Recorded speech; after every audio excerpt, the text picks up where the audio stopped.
नमस्कार दोस्तों, this is Shekhar Singh और आप सभी का स्वागत है मेरे YouTube channel general awareness with S Singh में। दोस्तों, आप सभी को मैंने पूर्व में एक वीडियो में बात करा है जिसका लिंक डिस्क्रिप्शन बॉक्स में है, देख लेना। कि जो प्रधानमंत्री के जो इकोनॉमिक जो एडवाइज़र है पीएम जो ऑफिस के पीएमओ के संजीव सान्याल के द्वारा जिस तरीके से यूपीएससी के जर्नी में जो विद्यार्थी हैं और उनको जो उनकी महत्वाकांक्षा है, जो इंस्पिरेशंस है, उसको पॉवर्टी ऑफ इंस्पिरेशंस कहा गया था। गरीबी की जो आकांक्षाओं की गरीबी कहा गया था दोस्तों, जिस तरीके से आकांक्षाओं की गरीबी कहा गया था, तो इस पे मैंने बात करा था। लेकिन ये मुद्दा और गंभीर होते जा रहा है जिस तरीके से प्रोपेगेट कर रहा है हमारा जो मेन मीडिया है, जो मुख्य जो मीडिया है। इवन दोस्तों, अब तो मेरे बच्चे भी कहने लगे। एक वीडियो मैं आपको दिखाऊंगा, इसको आप देख लेना पहले। तो ये वीडियो है। इसी हफ्ते अंतर्राष्ट्रीय श्रम संगठन आईएलओ ने भारत के रोजगार संबंधी हालात पर एक विस्तृत रिपोर्ट जारी की है। यह देश में रोजगार की बेहद चिंताजनक तस्वीर पेश करती है। भारत के कुल बेरोजगारों में 80% से ज्यादा युवा हैं।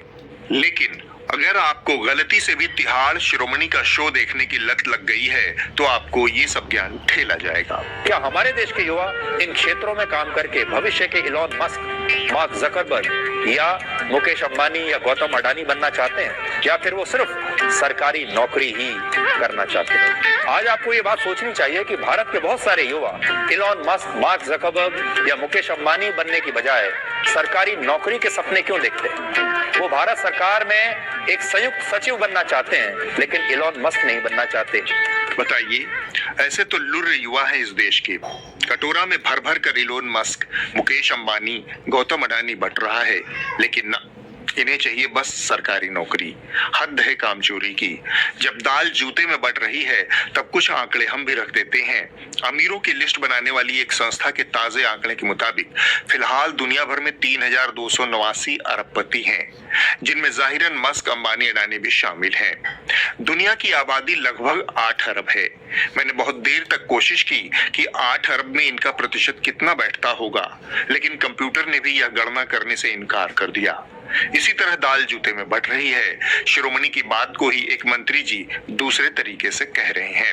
उन्होंने युवाओं को स्टार्टअप के नाम पर जाने क्या क्या पकड़ा दिया है। पिछले 12 महीनों में 10 लाख सरकारी नौकरी मोदी सरकार ने दी है। सरकारी नौकरी। ई श्रम कार्ड की बात करूं तो 29 करोड़ 29 करोड़ ई श्रम कार्ड मिले। और कुछ लोग जो एविएशन सेक्टर पे एरोनॉटिक्स इंजीनियर बन के आगे बढ़ना चाहते हैं, तो मुझे लगता है जो एयरबस, बोइंग अब अपने प्लांट्स यहाँ पे मैन्युफैक्चरिंग के लगा रहे हैं, हम डिफेंस मैन्युफैक्चरिंग में तेजस जैसे एयरक्राफ्ट से लेके हेलीकॉप्टर अपने बना रहे हैं। तो हमारे युवा आज बड़े शहरों से नहीं, छोटे शहरों से ज्यादा स्टार्टअप्स के माध्यम से एक अपना इकोसिस्टम वहां पे खड़ा करने वाले, जो बहुत बड़ी ताकत। तो पुनः पूरी जो डिबेट है, पूरी जो विवाद वहीं आके रुक जाती है दोस्तों, जहाँ पे मैंने छोड़ा था। देखिए दोस्तों, कि ये जैसे मेरे घर में जैसे टीवी है, तो जो वीडियोकॉन DTH का जो HD सब्सक्रिप्शन मेरा है, तो मैं 640 रुपये में रिचार्ज है तो मैं कराता हूँ। मेरे बच्चे, मेरे परिवार, मेरी फैमिली उसमें न्यूज़ देखेंगे और पूरा प्रोपेगेंडा वाला न्यूज़। तो अब तो ये हो गई ना दोस्तों, अब तो मेरे बच्चे, मेरे इवन मेरी वाइफ भी यही कहने लगी कि देखो, अगर मैं 12 साल विभाग को जॉब में दिया हूँ और दे रहा हूँ गवर्नमेंट जॉब में, तो मैंने पूरे 12 साल अपनी ज़िंदगी के व्यर्थ कर दी। अब मेरे बच्चे ये कहते हैं कि पापा, जब मेरा 8 साल का लड़का है, तो पापा जब इलोन मस्क का बनना इतना आसान है, जब अंबानी बनना और अडानी बनना इतना आसान है, और ये जो आपको डाटा बताया गया होगा कि जो वर्ल्ड की पॉपुलेशन 8 अरब है, इनमें 3000 जो अरबपति हैं, 3200 समथिंग, तो इनका क्या कितने परसेंट है? इतना 0 पॉइंट में परसेंट में आएगा। जो वो क्या बोला कि कंप्यूटर भी शर्मा गया कि डाटा निकालने में। तो ये है इशू दोस्तों।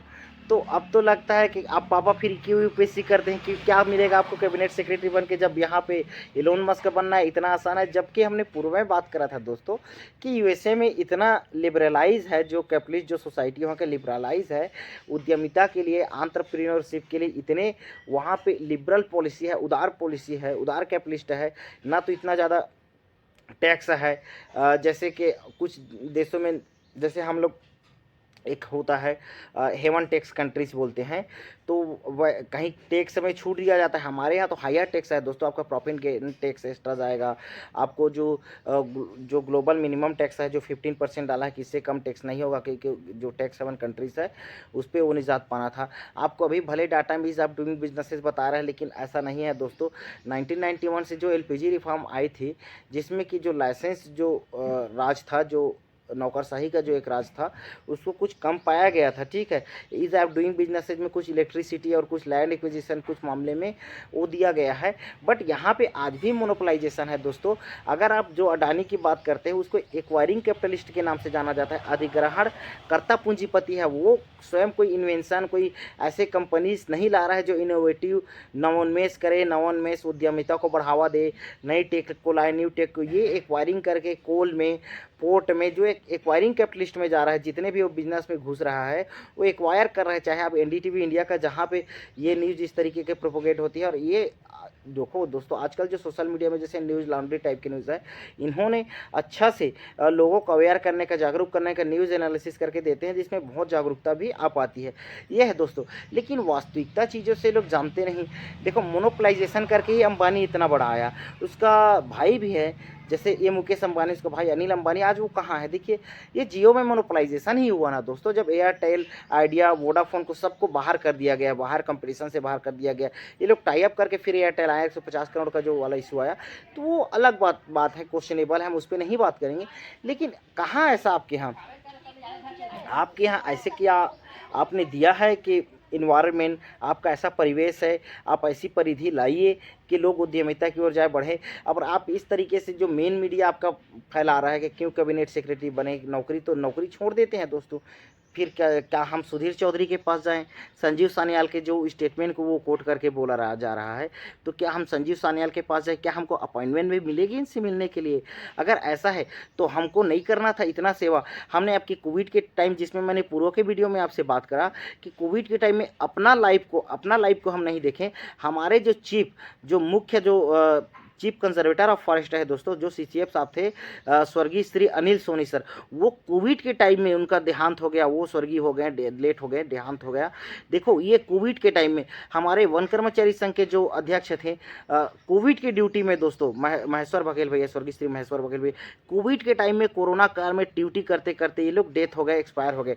तो ये है दोस्तों, हमने भी करा उस टाइम में, गवर्नमेंट को दिया, आज तक देते जा रहे हैं। गवर्नमेंट की जितने पॉलिसीज हैं, जितने इम्प्लीमेंटेशन का ग्राउंड में उसका फ्रेमवर्क इम्प्लीमेंटेशन का हो, कोई एक्शन का हो, कोई लॉ एंड ऑर्डर मेंटेन का हो, और इवन जितने भी उसके जो डेवलपमेंट का प्रोजेक्ट है, वर्क के लिए है, कार्य के लिए, ये भी कर रहे हैं। इवन अपनी तरफ से बढ़ चढ़कर ग्राम, सोसाइटी में, लोकल एरिया में डेवलपमेंट में, हर एक चीज़ में हम पार्टिसिपेट कर रहे हैं। तो क्या हमने गलत करा? क्या हमको जॉब छोड़ देनी चाहिए थे, या अब समय है कि अब हम जॉब छोड़ दें? जो ज़िंदगी के, अब भारत देश में दोस्तों आपकी औसत लाइफ कितनी है? 68 ईयर्स है, 68 साल है। और हमने जब 34-35 साल अपनी लाइफ को दे चुका है, तो क्या हमको जॉब छोड़ देना चाहिए? क्या 33-34 साल के बाद हमने व्यर्थ कर दिया अपनी लाइफ को?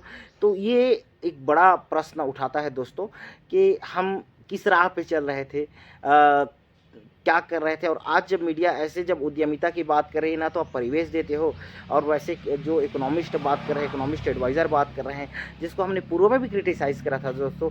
तो ये है बात। तो इन चीज़ों पे, और जो ये लोग डाटा, जो इंटरनेशनल लेवल पे डाटा आती है, उनको डायरेक्ट नकार देते हैं। हंगर जो रिपोर्ट आया तो उसको महिला बाल विकास मंत्री कह देते हैं कि आई एम हंगर, वो मजाक उड़ाती हैं, किरकिरा का खिल्ली उड़ाती हैं।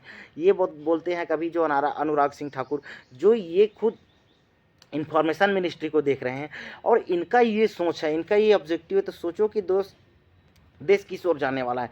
इवन अभी जो हमारे प्रधानमंत्री जी जब जो अपना इंटरव्यू देते हैं बिल गेट्स को, और वो बोलते हैं कि हाँ, कोई बच्चा जन्म लेता है तो एआई में और डिजिटल इंडिया में युग में जन्म लेता है। तो इस तरीके से इंफॉर्मेशन मिनिस्टर, अगर दोस्तों, ये तो आपको जैसे आपकी वोट पावर से, आपकी इस वोट पावर से लोग चुन के आ जाते हैं और इस तरीके से प्रोपोगेट कर कर आपके भविष्य के साथ खिलवाड़ करते हैं, ऐसे स्टेटमेंट देते हैं। ठीक है दोस्तों, वो मिसगाइड करते हैं, डिमोरलाइज करते हैं, डिमोटिवेटेड करते हैं लोगों को। और ग्राउंड रियलिटी में, ग्राउंड हालत में क्या है, इनको कोई वास्तविकता का उल्लेख नहीं। अगर इनको छोड़ दी जाए ना, अभी मंत्रालय छोड़ दीजिए, इनको टिकट ना मिले, इनको कोई काम ना मिले, दर दर भीख मांगेंगे दोस्तों ये लोग। ये पैसा बना के रखे नहीं, अगर खुद से काम करके दिखाओ ना, बोलो एक दिन में 100 रुपये कमा के दिखा दे। ये सुधीर चौधरी जो तिहाड़ जेल से आया है, तिहाड़ी जो ऐसा आपको प्रोपोगेट कर रहा है, ये आपके लिए रोजगार को आपको लिए मजाक बना रहा है, इसको छोड़ दो ना दोस्तों। यहाँ से जॉब से लात मार के निकाल दे इसको। आप इसको बोलो कि जो भजिया बेच के चाहे पकौड़े तल के आप दिन में 100 रुपये कमा के दिखाओ, इनके पसीने छूट जाएंगे दोस्तों, कोई काम नहीं मिलेगा। इनको काम है ही नहीं, ना काम मिलेगा तो लोग कर नहीं पाएंगे। तो जो ग्राउंड पे हर एक काम के, जो सरकारी डिपार्टमेंट में हम जॉब दे रहे हैं, हम सर्विस दे रहे हैं, ग्राउंड पे हर एक चीज़ों को, जो लैक ऑफ नेसेसिटी, जो अवेलेबिलिटी की जो कमी है दोस्तों, हर एक चीज़ को पूरा कर रहे हैं। जो इलेक्टोरल प्रक्रिया में, जो वोटिंग के अभी जो लोकसभा जनरल इलेक्शन है, जो स्टेट गवर्नमेंट के, जो स्टेट लेजिस्लेटिव असेंबली के इलेक्शन होते हैं, हम पूरी तरीके से एक लोकतांत्रिक व्यवस्था में हम चुनाव में पार्टिसिपेट करते हैं, हम लोगों को भागीदारिता बढ़ाते हैं, सुनिश्चित करते हैं। हम पूरे डेमोक्रेटिक सिस्टम के पूरे 3 महीने तक लगातार ड्यूटी में रहते हैं दोस्तों। ये चुनावी में अभी जो मॉडल कोड ऑफ कंडक्ट लगती है, तो हमारी जिम्मेदारी इतनी ज़्यादा बढ़ जाती है, इतनी ज़्यादा बढ़ जाती है। और इस तरीके से लोग प्रोपोगेट करेंगे, आपको डिमोरलाइज करेंगे, डिमोटिवेटेड करेंगे, तो क्या करा जाए बताइए? क्या हम जॉब छोड़ दें?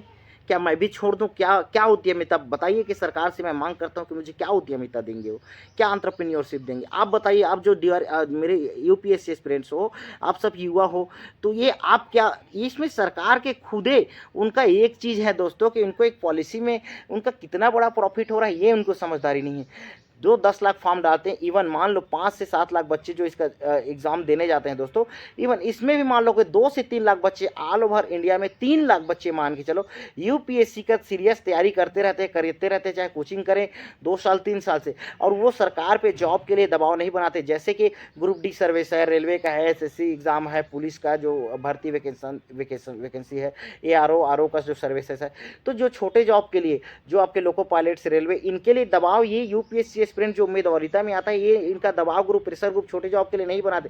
अगर ये भी डायरेक्ट छोड़ के यूपीएससी लाइन पे आ जाए ना दोस्तों, तो सरकार के पसीने छूट जाएंगे, सरकार को सवाल जवाब देते नहीं बनेगा। तो ये बेरोजगार लोग को, एक तो ये चक्र में फंसे हैं, जाल में, तो इनको इन्हीं का प्रॉफिट है, इन्हीं का जो, तो और इसको प्रोपेगेंडा बनाकर इनको बाहर कर देंगे ना बच्चे लोग को, तो ये बच्चे इनके जान खा जाएंगे।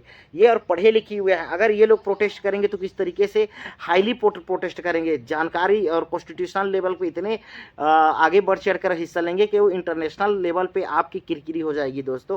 तो ये सरकार को पता नहीं है कि यूपीएससी के जो बच्चे जाल के कुचक्र में फंसे हैं, जो सर्कल में चले जा रहे हैं, वो आप पे दबाव नहीं बना रहे हैं, क्योंकि उसको आज नहीं कल हज़ारे पोस्ट आता है दोस्तों। 3 साल में 3000 लोग का होगा, ये है। और 10 लाख लोग जब से एग्ज़ाम जैसे दिएंगे, तो 3 साल में जैसे 3000 का हुआ, तो 10 लाख 3 साल के में भी चल रहे हैं, तो जो 9,97,000 जो स्टूडेंट है ना दोस्तों, उनमें भले कुछ लोग कर रहे हैं जॉब, जैसे मेरे टाइप से कुछ छोटे मोटे वर्क कर रहे हैं, जॉब कर रहे हैं, ये है बात। लेकिन आपको इसमें प्रॉफिट है, वो लोग विरोध की आवाज़ नहीं उठा रहे हैं, विरोध की आवाज़ नहीं गुंजा रहा है। और ये इस तरीके के आपके जो प्रोपोगेट रहेगी ना, इस तरीके से मीडिया और आपके जो मंत्री ये कह रहे हैं, आपके जो से इकोनॉमिस्ट सेक्रेटरी ये कह रहे हैं ना, तो दोस्तों तो सोच लो आप भविष्य में क्या होने वाली है, कितना दबाव बनने वाली है आपकी सरकार पे। तो ठीक है दोस्तों, यही है। और आप सजेस्ट करिए कमेंट में, चैनल को सब्सक्राइब करिए, लाइक करिए। और जब ऐसा अंबानी, अडानी और एलोन मस्क बनना इतना आसान है, तो मैं भी जॉब छोड़ देता हूँ दोस्तों, और अंबानी अडानी बनने के दौड़ में चालू हो जाते हैं। और इन मीडिया चैनलों से और इन जो गवर्नमेंट की जो प्रतिनिधित्व करता है, इनसे मांग करते हैं दोस्तों। चलिए, नमस्कार आप सभी का दोस्तों।